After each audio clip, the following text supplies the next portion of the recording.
Bill Ackman has come out with his big new idea at the Grants Investment Conference. He said that Starbucks shares could double, a doppio, as he says, double in Italian, obviously, over the next year or so. He thinks the company can sort out some of its problems. Those principally are that it's got sort of sagging same-store sales in the United States. He thinks they've got the management and the plan and the strategy to fix that. He also thinks that they're going to be fine in China.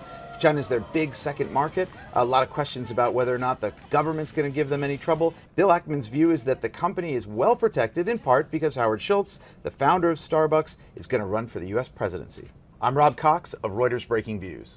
Pershing Square, which is the hedge fund that Bill Ackman owns and runs, bought 15 million shares. He said they bought them for about 51 bucks. He thinks that they can double. The reason is basically simple. He thinks that Starbucks is this iconic brand. He thinks it's done very well at expanding on the West Coast, in big cities on the East. But he put up this big map of the United States that basically showed a giant amount of white space everywhere from Seattle, Los Angeles, and New York, and everything in there is a huge opportunity for Starbucks. For Bill Ackman, this is kind of a big deal. He's had a couple of investments that haven't gone his way. He bought into Chipotle, took a long time. He's now in the money. He bought into Valiant.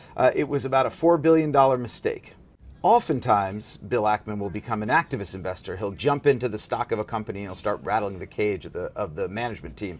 In this case, though he hasn't met Kevin Johnson, who's the CEO of Starbucks, he did say that he thinks these guys are on the right track, and he said he actually wrote a letter to the CEO and to Howard Schultz, suggesting that he was very supportive of their strategy.